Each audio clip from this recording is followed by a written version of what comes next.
کوئی بھی dairy farmer dairy کی فیلڈ میں لمبے عرصے تک کامیاب نہیں ہوگا اگر وہ فارم پر اپنی ہی نسل کی وچھیاں پیدا کر لے، کیونکہ جب اس کا پہلا مال جو پہلی گائیاں وہ لے کر آیا تھا وہ جب پرانی ہو جاتی ہیں تو ان کی جگہ یہی وچھیاں لیتی ہیں۔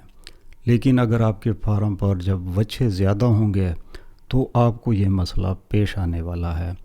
تو کیا ڈیری فارمنگ میں اس مسئلے کا حل موجود ہے؟ یہی آج آپ کو میں نے سمجھانا ہے کہ آخر سیکس سیمن کیا ہوتا ہے، اور جو ہمیں اسٹرا یا نلی دی جاتی ہے ہم فرق کس طرح کر پائیں گے کہ یہ سادہ ہے اور دوسری ہماری سیکس سیمن والی ہے۔ ایک اور سوال، اصلی اور نکلی کس طرح پہچانیں، اور کون سی گائے کو ہم نے سیکس سیمن رکھوانا ہے، اس کے علاوہ اس کے فائدے، نقصان اور قیمت۔ سب سے پہلا سوال، آخر سیکس سیمن کیا ہوتا ہے؟ جب بھی کسی اعلیٰ نسل کے بیل سے سیمن یا سپرم کلیکٹ کیا جاتا ہے تو اسی سپرم میں دو قسم کے کروموسوم ہوتے ہیں۔ سادہ لفظوں میں کہوں تو دو قسم کے جراثیم کے گروپس ہوتے ہیں۔ ان میں ایک گروپ کو ایکس کہتے ہیں، اور ایکس گروپ کے جراثیم سے ہمیں وچھیاں ملتی ہیں۔ دوسرا گروپ ہوتا ہے وائی گروپ سے ہمیں وچھے ملتے ہیں۔ اگر یہاں تک آپ کو سمجھ آ گئی تو آگے ذرا غور سے سنیں۔ جب بھی ہمارے فارم پر گائے ہیٹ میں آتی ہے تو وہ اپنے بچے دانی میں انڈے نکال دیتی ہے، اور اس انڈے کے اندر جو جراثیم ہوتے ہیں وہ صرف اور صرف ایکس ہوتے ہیں، یعنی ان میں وائی جراثیم نہیں ہوتا، اور ہمارے بیل کے اندر ایکس اور وائی دونوں ہوتے ہیں۔ اور جب کسی بیل کے سیمن کو گائے کے انڈے کے ساتھ ملایا جاتا ہے، اگر اس عمل کے دوران بیل کا ایکس جراثیم انڈے پہ پڑ گیا تو ہمیں اس کے بدلے میں وچھی ملنے والی ہے، اور اگر وائی جراثیم گائے کے انڈے کے ساتھ مل گیا تو اس کے بدلے میں ہمیں وچھا ملنے والا ہے۔ اب سیکس سیمن میں اور سادہ سیمن میں فرق کیا ہے؟ اب یہاں آپ ذرا غور سے سنیں۔ جب بھی سیمن کلیکٹ کیا جاتا ہے بیل کا، پہلا کام ہے وہ اسے لے جاتے ہیں لیبارٹری میں۔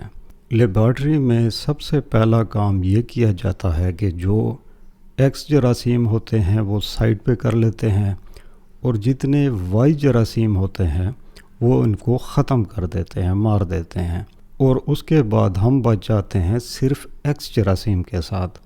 اور پہلے ہی آپ کو میں نے یہ سمجھا دیا کہ ایکس جراثیم وچھیوں کے لیے استعمال کیے جاتے ہیں، اور گائے کے انڈے میں پہلے سے بھی ایکس ہوتے ہیں۔ یہی ہوتا ہے سیکس سیمن، جس کی وجہ سے 90% امکان ہے کہ ہمیں وچھی ملے گی۔ اب ہم سٹرا میں کس طرح فرق کریں گے، یعنی ایک ہی بیل کی ایک سادہ سیمن کی سٹرا ہے اور ایک سیکس سیمن کی سٹرا ہے۔ فرق کے لیے یہ تصویر دیکھیں، ایک ہی بیل ہے، ایک سادہ سٹرا ہے، دوسرے میں سیکس سیمن ہے۔ انگوٹھے کے اوپر دیکھیں تو واضح لکھا ہوا ہے سیکس سیمن، یہ اس کی پہچان ہے۔ لیکن آپ سوال کر سکتے ہیں کہ اصلی اور نکلی میں فرق کس طرح کریں گے۔ یہاں آپ کو میں سٹرا پڑھنے کا طریقہ سکھاتا ہوں۔ اس تصویر میں آپ سٹرا دیکھیں، شروع میں ایک بار بنا ہوا ہے۔ اپنے موبائل میں ایک ایپ ڈاؤن لوڈ کر لیں جس کے ساتھ اگر ہم اس بار کو سکین کریں گے تو یہ ہمیں لے جائے گا اس سائٹ پر جہاں پر ہمیں تمام معلومات اس سٹرا کے بارے میں دی جائے گی۔ ایک بات کا خیال کریں کہ کیمرہ موبائل کا اچھا ہو۔ بار کے بعد آ جاتا ہے اس بیل کا رجسٹریشن نمبر۔ رجسٹریشن نمبر کے بعد بیل کا نام ہے، اور نام کے بعد جو آگے 30 لکھا ہوا ہے یہ اس بیل کی ماں کا دودھ کا ریکارڈ ہے۔ یہ ہے اس کی پہچان کا طریقہ کہ یہ اصلی سٹرا ہے یا یہ نکلی ہے۔ اب فارمر ایک اور سوال بہت پوچھتے ہیں کہ بیل ایک ہو اور ایک سیمن سادہ ہو، ایک سیکس سیمن ہو، تو ان سے جو ہمیں وچھیاں ملیں گی کیا ان میں فرق ہوگا؟ تو آپ کو یہاں بتاتا چلوں کہ ان میں بالکل کوئی فرق نہیں ہوتا۔ اب ذرا اس کے فائدے اور نقصان جاننے کی کوشش کرتے ہیں۔ میرے نزدیک اس کا ایک ہی فائدہ ہے۔ اگر آپ کے فارم پر ایک اچھی گائے پڑی ہے جس کا دودھ زیادہ ہے، بیمار نہیں ہوتی، تو ہر فارمر چاہتا ہے کہ اس سے میں وچھی لے لوں۔ تو یہی سیکس سیمن ہی ہے جو آپ اس گائے پہ استعمال کر کے اپنے لیے ایک اچھی نسل کی وچھی پیدا کر لیں گے۔ اب ذرا اس کے نقصان ہی دیکھ لیتے ہیں۔ آپ کو میں نے شروع میں بتایا تھا کہ جب یہ سیمن کلیکٹ کیا جاتا ہے تو ایکس والے جراثیم وہ سائٹ پہ کر لیتے ہیں جو سپرم میں ہوتے ہیں، اور وائی والے وہ مار دیتے ہیں۔ اس سے کیا ہوتا ہے کہ وہ جو سپرم ہے وہ کمزور پڑ جاتا ہے، کیونکہ آدھے جراثیم مر چکے ہیں، آدھے زندہ ہیں۔ اور یہی وجہ ہے کہ بہت سارے فارمر کمپلین کرتے ہیں کہ ہماری گائے تو ٹھہرتی ہی نہیں۔ وجہ یہ ہوتی ہے کہ سپرم کاؤنٹ بہت کم ہو چکا ہے، اور وہ جو استعمال کرتے ہیں وہ استعمال بھی غلط ہے۔ اب آپ کو یہ سمجھاتا ہوں کہ کس گائے کے اوپر ہم نے سیکس سیمن استعمال کرنا ہے۔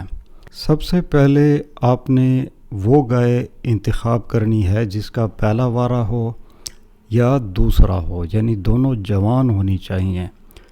اگر جوان نہیں ہے تو اس گائے کو تلاش کریں جس کا ریکارڈ اچھا ہو، یعنی جب بھی آپ نے اسے انجیکشن لگوائی ہے وہ پہلے ہی ٹرائی میں ٹھہر گئی تھی۔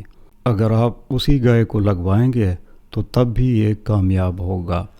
یعنی کبھی بھی ایک بوڑھی گائے یا جو ریپیٹر گائے ہوتی ہے اسی کے اوپر آپ نے یہ چیز کبھی نہیں آزمانی، کیونکہ اب آپ کو میں ذرا اس کی قیمت کا ایک اندازہ دیتا ہوں۔ دیکھیں، اگر سادہ آپ نے کروانا ہے، سادہ آپ کو 500 تک مل جاتا ہے، 1500 تک مل جاتا ہے زیادہ سے زیادہ۔ اب یہ ذرا مہنگے ہوتے ہیں، ان کی قیمت میرے خیال میں 5000، اگر بیل بہت اچھا ہو تو اس کی قیمت ذرا بڑھ جاتی ہے۔ تو اتنا پیسہ فارمر کے پاس زیادہ تر ہوتا نہیں کہ وہ بار بار اپنی قسمت آزمائے، اس لیے ان گائے کا انتخاب کرے جو جوان ہو۔ جوان کے علاوہ جن کا پہلے فارم میں کنسیپشن ریٹ بڑا اچھا ہو، تبھی آپ اسی سیکس سیمن کے ساتھ ڈھیر ساری وچھیاں لے پائیں گے۔ اس کے ساتھ میری ویڈیو مکمل ہوتی ہے۔ آپ لائک کریں گے، شیئر کریں گے، کامنٹ کریں گے تو یہ بات آگے تک پہنچے گی۔ دیکھنے کا شکریہ، مجھے اجازت، اللہ حافظ۔